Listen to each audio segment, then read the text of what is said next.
కేవలం 10 నిమిషాల్లో ఇంట్లో ఉన్న అటుకులతో మార్కెట్‌లో దొరికే మిక్స్చర్ కంటే ఇంకా రుచిగా కరకరలాడే స్నాక్స్ తయారు చేయొచ్చని తెలుసా?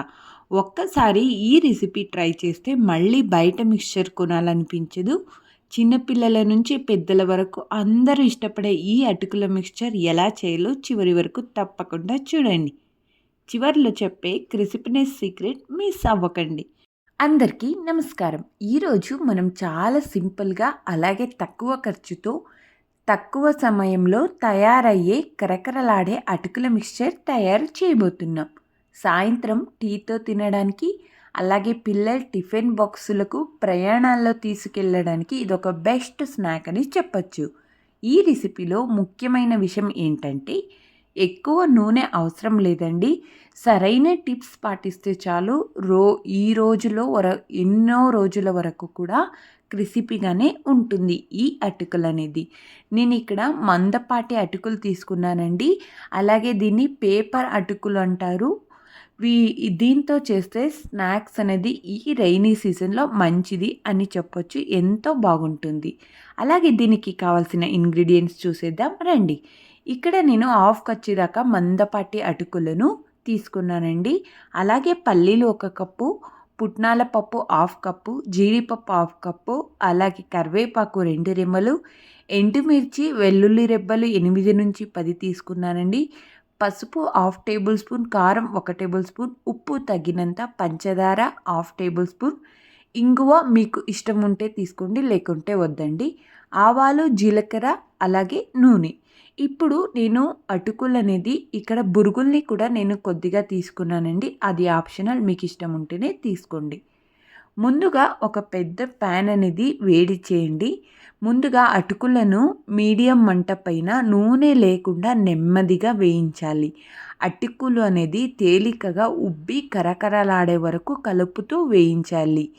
అలా వేయిస్తేనే అటుకులు అనేది మనం ఆయిల్లో డీప్ ఫ్రై చేయట్లేదు కదండి. సో అందుకని చెప్తున్నాను, అటుకులు అనేది మందపాటి అటుకులు ఉపయోగిస్తేనే మంచి క్రంచిగా వస్తుంది. అటుకులను ఎక్కువ మంట పైన వేయించకండి. అలాగే మసాలా వేసిన వెంటనే అటుకులు కలపాలి. అటుకులలో కార్బోహైడ్రేట్స్ అనేది ఎక్కువగా ఉండటం వల్ల వెంటనే శక్తిని అందిస్తుందండి ఈ అటుకులో. సో ఎలాంటి ఇది లేకుండా చిన్న బౌల్ తీసుకుని అందులో కాఫీ తాగితే అంతేనండి, వెయిట్ లాస్ చేసే వాళ్ళకి అదే పెద్ద ఫుడ్ అయిపోతుంది. ఎలాంటి క్రేవింగ్స్ కూడా ఉండవు. అంత పర్ఫెక్ట్గా అయితే ఈ స్నాక్స్ అనేది రెడీ అయిపోతుంది. సో నేను ఇక్కడ చూపిస్తున్నాను కదండి, ఇలా మెల్లగా అనేది అటుకుల్ని ఫ్రై చేసుకోవాలి. మనం దాన్ని పొడిలా చేసినప్పుడు కరకరలాడే సౌండ్ వస్తే అప్పుడు అటుకులు అనేది బాగా ఫ్రై అయినాయని అర్థం. ఇక్కడ చూస్తున్నారు కదా, కింద నుంచి పైకి ఇలా మిక్స్ చేసుకుంటూ అటుకులు అనేది ఫ్రై చేసుకోవాలి. హై ఫ్లేమ్ మీద పెట్టేస్తే మాడిపోతాయని మాత్రం మర్చిపోవద్దు. సో ఇప్పుడు అటుకులు అనేది ఫ్రై అయిపోయినాయండి. సో నేను ఇక్కడ ఒక పెద్ద గిన్నెలో అయితే ఈ అటుకులని వేసుకుంటున్నాను. తర్వాత మనం నెక్స్ట్ ప్రాసెస్ అయితే చూసేద్దాం రండి. అలాగే బొరుగులని కూడా ఇలాగనే మనం కొద్దిగా ఫ్రై చేసుకోవాలండి. కొద్దిగా ఫ్రై చేసుకున్న తర్వాత ఇందులోకి వేసేసుకోవడమే అన్నిటినీ. ఇక్కడ చూపిస్తున్నాను చూడండి, దీన్ని కూడా మీడియం ఫ్లేమ్లోనే ఫ్రై చేసుకోవాలి. మీకు ఇష్టం ఉంటేనే వేసుకోండి, లేకుంటే అవసరం లేదండి. లేకపోయినా ఉత్త అటుకుల మిక్చర్ని కూడా మీరు ప్రిపేర్ చేయొచ్చు. ఇలా చేస్తేనే మంచి క్రిసిపీగా అయితే వస్తాయి ఈ మర్మరాలు అనేది. సో వీటిని కూడా ఇలా ఫ్రై చేసుకొని అటుకులు ఏదైతే వేసింటామో అదే ప్లేట్లోకి ట్రాన్స్ఫర్ చేసుకుందాం. ఈ మర్మరాలు అనేది బాగా ఫ్రై అయినాయండి. సో ఇప్పుడు మనం ఇందులోకే వీటిని కూడా యాడ్ చేసుకుంటున్నాము.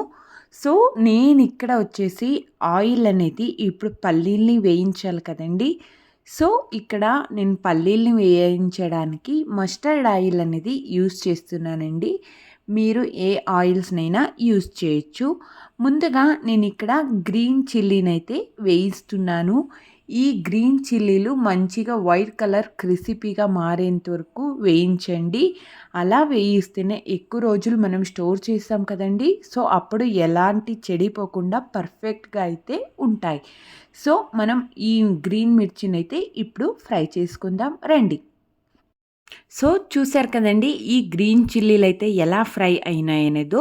సో, మనం అదే ఆయిల్‌లోకి వెల్లుల్లి రెబ్బలనైతే దంచి వేసుకుంటున్నానండి. నేనిక్కడ ఎక్కువగానే వెల్లుల్లి రెబ్బలనేది వేయిస్తున్నాను. బికాజ్ ఆ టేస్ట్ అనేది బాగా ఉంటుందండి ఆ మిక్స్చర్‌లో. ఒక పర్ఫెక్ట్‌గా టేస్ట్ దొరికేదండి ఈ వెల్లుల్లి అని చెప్పొచ్చు మిక్స్చర్‌లలో. అందరికీ చాలామందికి ఇష్టమవుతుందని అనుకుంటున్నానండి ఈ వెల్లుల్లి రెబ్బలనేది. సో, ఇక్కడ వెల్లుల్లి రెబ్బల్ని కూడా ఫ్రై చేసేసి సపరేట్‌గా తీసుకొనిద్దాం. చూసారు కదండీ! ఎలా గోల్డెన్ బ్రౌన్ కలర్ వచ్చేంత వరకు వెల్లుల్లి రెబ్బలనైతే ఫ్రై చేసి పక్కన పెట్టుకుంటున్నాం. సో, ఇప్పుడు అదే ప్యాన్‌లోకి ఒక కప్పు దాకా వేరుశనగలనైతే వేయించుకుంటున్నానండి. ఇష్టం ఉన్నవాళ్ళు ఇంకా కొన్ని ఎక్కువగానే కూడా ఏసి వేయించుకోవచ్చు. ఇలా నేనిక్కడ వేయిస్తూ ఉన్నాను. వేయించేసి వీటిని కూడా మంచిగా ఫ్రై అయిన తర్వాత ఒక సెపరేట్ బౌల్‌లో అయితే తీసుకుందాం. సో, ఇవి కొద్దిగా ఫ్రై అయిన తర్వాత ఇందులోకినే పుట్నాల పప్పుని కూడా వేసేసి ఫ్రై చేసుకుందాం. ఇవి 2 మంచిగా ఫ్రై అవుతాయండి. ఎలాంటి ఇది లేకుండా మీడియం ఫ్లేమ్‌లోనే మనం ఫ్రై అయితే చేసుకోవాలి. ఈ పల్లీల్ని అలాగే పుట్నాల పప్పుని.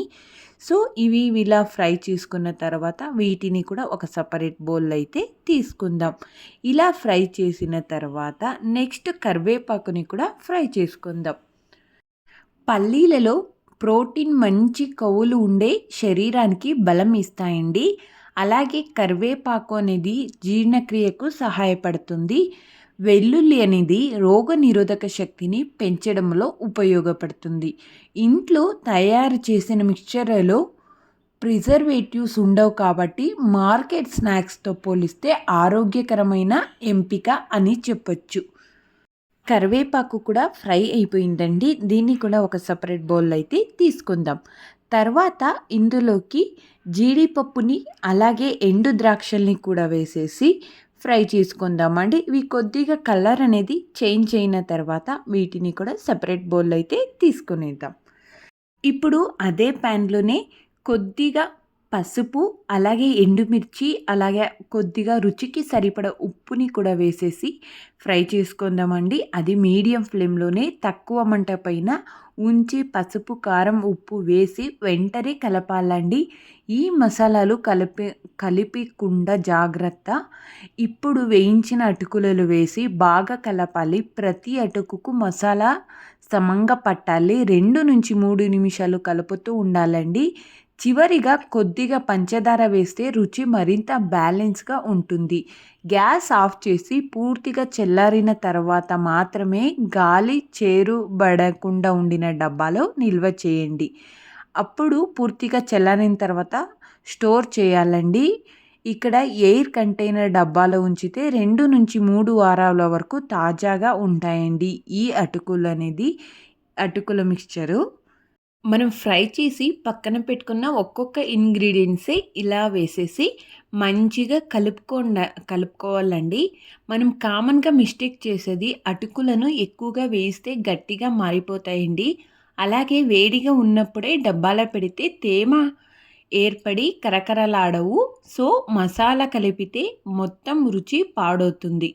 అలాగే ఈ అటుకుల మిక్స్చర్‌ని వేడి టీతో తింటే అద్భుతంగా ఉంటుందండి. పిల్లలకు టిఫిన్‌లలో పెట్టవచ్చు. అలాగే ప్రయాణంలో కూడా సులభంగా తీసుకెళ్ళొచ్చు. పండగల సమయంలో ఇలా చాలా తక్కువ సమయంలో చాలా తక్కువ ఖర్చుతో సూపర్ క్రిస్పీ అటుకుల ఈ మిక్స్చర్ అయితే సిద్ధమైంది. మీరు కూడా ఈ రెసిపీని తప్పకుండా ట్రై చేసి ఎలా వచ్చిందో కమెంట్‌లో చెప్పండి. ఈ